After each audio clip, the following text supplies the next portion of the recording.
നമസ്കാരം, പുതിയൊരു വീഡിയോയിലേക്ക് ഏവർക്കും സ്വാഗതം. ഡ്രൈവിംഗ് പഠിക്കുന്നവരുടെ ശ്രദ്ധയ്ക്ക്, അതുപോലെ തന്നെ ഡ്രൈവിംഗ് പഠിച്ച് ലൈസൻസ് ഒക്കെ എടുത്ത് വാഹനം ഓടിക്കുന്നവരുടെ ശ്രദ്ധയ്ക്ക്, ദയവ് ചെയ്ത് നിങ്ങൾ വാഹനം ഓടിക്കുന്ന അവസരങ്ങളിൽ ഇത്തരത്തിലുള്ള വിഡ്ഢിത്തരങ്ങളും മണ്ടത്തരങ്ങളും നിങ്ങൾ ഒരു കാരണവശാലും നിങ്ങൾ വാഹനം ഓടിക്കുമ്പോൾ ചെയ്യരുത്.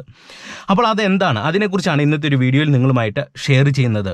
നമ്മൾ വാഹനം ഓടിക്കുമ്പോൾ ഒരുപാട് കാര്യങ്ങൾ നമ്മൾ ശ്രദ്ധിച്ച് വേണം വാഹനം ഓടിക്കുവാനായിട്ട്.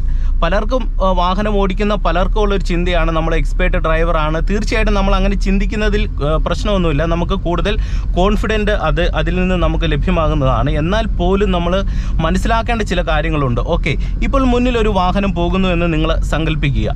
ഓക്കെ, മുന്നിൽ പോകുന്ന ഒരു വാഹനവുമായിട്ട് തീർച്ചയായിട്ടും ഒരു നിശ്ചിത സ്പേസ് ഇട്ട് മാത്രമേ നമ്മൾ വാഹനം ഓടിക്കുവാൻ പാടുള്ളൂ. അതിന് നിശ്ചിത സ്പേസ് എന്ന് പറയുന്നത്, ഇപ്പോൾ നമ്മുടെ ഈ ഒരു വാഹനം പോലെ മുന്നിലൊരു വാഹനം പോകുന്നു, അത്രയധികം ഒരു സ്പേസ് നമ്മൾ ഇട്ടതിന് ശേഷം മാത്രമേ ഒരു വാഹനം ഓടിക്കുവാൻ പാടുള്ളൂ.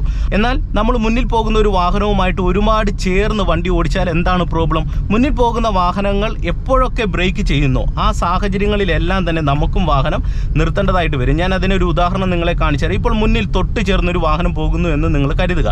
ഓക്കെ, അപ്പോൾ മുന്നിൽ പോകുന്ന വാഹനം പെട്ടെന്ന് നിർത്തി. ഞാൻ പെട്ടെന്ന് ബ്രേക്ക് ചവിട്ടി നിർത്തി, കണ്ടില്ലേ? അപ്പോൾ ഇങ്ങനെ ചവിട്ടുമ്പോൾ എന്താണ് സംഭവിക്കുന്നത്? വാഹനത്തിൽ യാത്ര ചെയ്യുന്ന മറ്റ് യാത്രക്കാർ ഉണ്ടാകും, അവർക്കൊക്കെ വളരെയധികം ബുദ്ധിമുട്ടുകൾ ഉണ്ടാകും. ഒരു പക്ഷെങ്കിൽ നമ്മളുടെ വാഹനം മുന്നിൽ പോകുന്ന ഒരു വാഹനത്തെ ഇടിക്കാനുള്ള സാധ്യതകൾ ഉണ്ട്. എന്നാൽ നമ്മളൊരു നിശ്ചിത സ്പേസ് ഇട്ടാണ് വാഹനം ഓടിക്കുന്നതെങ്കിൽ എന്താണ് ഗുണം? നിശ്ചിത സ്പേസ് ഇട്ടാണ് വാഹനം ഓടിക്കുന്നതെങ്കിൽ മുന്നിൽ പോകുന്ന ഒരു വാഹനം പെട്ടെന്നൊന്ന് നിർത്തിയാൽ പോലും നമുക്ക് നമ്മുടെ വാഹനം സ്ലോ ആയിട്ട് നിർത്തുവാനായിട്ട് സാധിക്കും. അതിനും ഞാനൊരു ഉദാഹരണം നിങ്ങളെ കാണിക്കാം. മുന്നിലൊരു വാഹനം പോകുന്നു എന്ന് നിങ്ങൾ സങ്കല്പിക്കുക, ഒരു നിശ്ചിത സ്പേസ് ഇട്ട് പോകുന്നു എന്ന് നിങ്ങൾ സങ്കല്പിക്കുക. മുന്നിൽ പോകുന്ന വാഹനം നിർത്തി. ഓക്കെ, നമുക്കിത് ജസ്റ്റ് ഈ ഒരു തരത്തിൽ വാഹനം സ്ലോ ചെയ്യുവാനായിട്ട് സാധിക്കും. അതാണ് ഏറ്റവും പ്രധാനപ്പെട്ട ഒരു ഗുണം. നമ്മൾ കാറ് ഓടിക്കുന്ന സാഹചര്യങ്ങളിൽ നിങ്ങൾ മനസ്സിലാക്കുക, നമ്മൾ മാത്രമല്ല വാഹനത്തിൽ സഞ്ചരിക്കുന്നത്, നമ്മളോടൊപ്പം നമ്മുടെ കുടുംബം ഉണ്ടായിരിക്കും, അതുപോലെ ചിലപ്പോൾ നമ്മുടെ സുഹൃത്തുക്കളൊക്കെ ഉണ്ടായിരിക്കും. അപ്പോൾ അങ്ങനെയുള്ള സാഹചര്യങ്ങളിലൊക്കെ നമ്മൾ ഡ്രൈവിങ്ങിൽ കീപ്പ് ചെയ്യേണ്ട ഒരുപാട് മര്യാദകളുണ്ട്. തീർച്ചയായിട്ടും നമ്മളത് ഡ്രൈവിംഗ് പഠിക്കുന്ന തുടക്കക്കാരും അതുപോലെ തന്നെ വാഹനം ഓടിച്ച് പഠിച്ചിട്ട് ലൈസൻസ് എടുത്തവരും ഒക്കെ ഈ കാര്യങ്ങൾ നിങ്ങൾ മനസ്സിലാക്കിയിരിക്കണം. അപ്പോൾ എപ്പോഴും നിങ്ങൾ വാഹനം ഓടിക്കുന്ന സാഹചര്യങ്ങളിൽ തീർച്ചയായിട്ടും ഒരു നിശ്ചിത സ്പേസ് ഇട്ട് മാത്രം നിങ്ങൾ വാഹനം ഓടിക്കുവാനായിട്ട് എല്ലാവരും ശ്രമിക്കുക. ഓക്കെ, അതുപോലെ തന്നെ നിങ്ങൾ മനസ്സിലാക്കേണ്ടത്, നമ്മളൊരു ട്രാഫിക്കിലൊക്കെ ഓടിക്കുന്ന സാഹചര്യങ്ങളിൽ നമുക്ക് നിശ്ചിത സ്പേസ് ഇടുവാനായിട്ട് സാധിക്കത്തില്ല. എന്നാൽ പോലും നമുക്ക് ഒരാൾ നടന്നു പോകുന്ന ഒരു സ്പേസ് നമ്മൾ തീർച്ചയായിട്ടും ട്രാഫിക്കിൽ വാഹനം ഓടിക്കുന്ന സാഹചര്യങ്ങളിൽ മുന്നിലുള്ള ഒരു വാഹനവുമായിട്ട് നമ്മൾ ഇട്ടിരിക്കണം. കാരണം മറ്റൊന്നുമല്ല, വാഹനം നിർത്തുമ്പോൾ നമ്മൾ വാഹനം ഓടിക്കുന്ന ഒരു എക്സ്പേർട്ട് ആയിട്ടുള്ള ഒരു ഡ്രൈവർ അല്ലെങ്കിൽ തീർച്ചയായിട്ടും നമ്മൾ ചിന്തിക്കാത്ത രീതിയിലുള്ള അപകടങ്ങൾ ഉണ്ടാകാനുള്ള സാധ്യതകൾ കൂടുതലാണ്. അപ്പോൾ ആ ഒരു കാര്യവും നിങ്ങൾ ശ്രദ്ധിക്കുക. അപ്പോൾ ഇതിനു വേണ്ടി നിങ്ങൾ പ്രാക്ടീസ് ചെയ്യുവാനായിട്ട് ശ്രമിക്കണം. ഒരുപാട് പ്രാക്ടീസ് ചെയ്യുന്നതിലൂടെ തീർച്ചയായിട്ടും നിങ്ങൾക്ക് ഈ ഒരു കാര്യം നേടിയെടുക്കുവാനായിട്ട് സാധിക്കും. ഇനി വാഹനം ഓടിക്കുന്ന എക്സ്പേർട്ട് ആയിട്ടുള്ള ഡ്രൈവേഴ്സ് ആണ് നിങ്ങളെങ്കിൽ തീർച്ചയായിട്ടും നിങ്ങൾക്ക് ഇങ്ങനെ ഒരു കാര്യത്തെക്കുറിച്ച് ഒരു ഐഡിയ ഇല്ലെങ്കിൽ നിങ്ങളിത് മനസ്സിലാക്കുക. നമ്മൾ വാഹനം ഓടിക്കുന്ന സാഹചര്യങ്ങളിൽ എപ്പോഴും മുന്നിൽ പോകുന്ന ഒരു വാഹനവുമായിട്ട് ഒരു നിശ്ചിത സ്പേസ് ഇട്ട് നമ്മൾ വാഹനം ഓടിക്കുക. ഇത് നിങ്ങളുടെ കൂട്ടുകാരുടെ ഇടയിലേക്ക് വാഹനം ഓടിക്കുന്നവരുണ്ടെങ്കിൽ അവർക്ക് നമ്മളിത് പറഞ്ഞു കൊടുക്കുക. തീർച്ചയായിട്ടും നമ്മൾ ഡ്രൈവിങ്ങിൽ പാലിക്കേണ്ട ഒരു മര്യാദകളിൽ വളരെ പ്രധാനപ്പെട്ട ഒരു ഡ്രൈവിംഗ് മെത്തേഡാണ് ഞാനിപ്പോൾ ഇന്നത്തെ ഒരു വീഡിയോയിൽ നിങ്ങളുമായിട്ട് ഷെയർ തന്നത്. തീർച്ചയായിട്ടും നിങ്ങളിത് പ്രാക്ടീസ് ചെയ്യുമെന്ന് ഞാൻ പ്രതീക്ഷിക്കുന്നു. ഓക്കെ, അതുപോലെ തന്നെ നമ്മൾ കാർ ഓടിക്കുമ്പോൾ ബ്രേക്ക് ചെയ്യുമ്പോൾ നിങ്ങൾ ഒരുപാട് കാര്യങ്ങൾ ശ്രദ്ധിക്കേണ്ടതുണ്ട്. ചിലർ ബ്രേക്ക് ചെയ്യുമ്പോൾ നിങ്ങൾ ശ്രദ്ധിച്ചിട്ടുണ്ടാവും, ബ്രേക്കിങ്ങിൻ്റെ അളവ് വളരെയധികം കൂടുതലാണ്.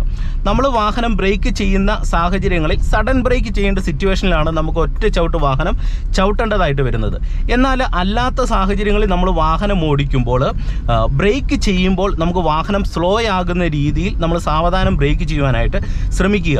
പലരും ചെയ്യുന്നത്, ബ്രേക്ക് ചെയ്യേണ്ട സാഹചര്യം വരുമ്പം കാലെടുത്ത് നല്ല രീതിയിലാണ് ബ്രേക്കിലേക്ക് അമർത്തുന്നത്.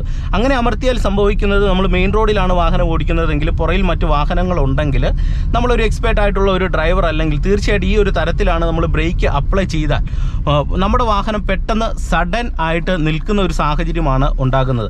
അങ്ങനെ സഡൻ ആയിട്ട് നിന്നാൽ എന്താണ് സംഭവിക്കുന്നത്? പുറകിൽ മറ്റ് വാഹനങ്ങളുണ്ടെങ്കിൽ കൃത്യമായിട്ട് നമ്മുടെ വാഹനത്തിൻ്റെ പുറകിൽ ഇടിക്കാനുള്ള സാധ്യതകൾ കൂടുതലാണ്. അപ്പോൾ നിങ്ങൾ ബ്രേക്ക് ചെയ്ത് വാഹനം ഓടിക്കേണ്ട സാഹചര്യങ്ങൾ വരുമ്പോൾ ചെയ്യേണ്ടത്, ബ്രേക്കിങ്ങിൻ്റെ അളവ് ആവശ്യമുണ്ടെങ്കിൽ മാത്രം നല്ല രീതിയിൽ കൊടുക്കുക. ഇല്ലെങ്കിൽ നിങ്ങൾ ചെയ്യേണ്ടത് അതിന് അനുയോജ്യമായിട്ടുള്ള ഒരു ബ്രേക്ക് കൊടുക്കുക. അങ്ങനെ ബ്രേക്ക് കൊടുത്താലുള്ള ഒരു ഗുണം, വാഹനത്തിൽ യാത്ര ചെയ്യുന്ന യാത്രക്കാർ പോലും ബ്രേക്ക് കൊടുക്കുന്നുണ്ട് എന്നുള്ള ഒരു കാര്യത്തെക്കുറിച്ച് പോലും അവർക്ക് മനസ്സിലാകത്തില്ല. എന്നാൽ ചിലർ വാഹനം ഓടിക്കുന്ന സാഹചര്യങ്ങളിൽ ബ്രേക്ക് അമർത്തുമ്പോൾ നല്ല രീതിയിലുള്ള ഒരു ബ്രേക്കിംഗ് ആണ് വാഹനത്തിൻ്റെ ഉള്ളിലേക്ക് വരുന്നത്. തീർച്ചയായിട്ടും കൂടെ യാത്ര ചെയ്യുന്ന യാത്രക്കാർക്ക് വളരെയധികം ബുദ്ധിമുട്ടുകൾ ഉണ്ടാകും. നമുക്കൊരു ലോങ് ഡ്രൈവ് ഒക്കെ പോകുന്ന സാഹചര്യങ്ങളിൽ ഇത്തരത്തിലാണ് വാഹനം ഓടിക്കുന്നതെങ്കിൽ എന്താണ് സംഭവിക്കുന്നത്? വൊമിറ്റിംഗ് ടെൻഡൻസി ഉള്ള ആൾക്കാരുണ്ട്, അവർക്ക് വളരെയധികം ബുദ്ധിമുട്ടുകൾ ഉണ്ടാകും. അപ്പോൾ ഒരു ഡ്രൈവർ വാഹനം ഓടിക്കുന്ന സാഹചര്യങ്ങളിൽ കൃത്യമായിട്ട് ബ്രേക്ക് അപ്ലൈ ചെയ്യുമ്പോഴും നിങ്ങൾ ഈ ഒരു കാര്യങ്ങൾ ശ്രദ്ധിക്കണം. ഓക്കെ, അപ്പോൾ ഞാൻ ഈ പറഞ്ഞ കാര്യങ്ങളൊക്കെ നിങ്ങൾക്ക് ഏകദേശം ഒരു ഐഡിയ കിട്ടിയെന്ന് പ്രതീക്ഷിക്കുന്നു.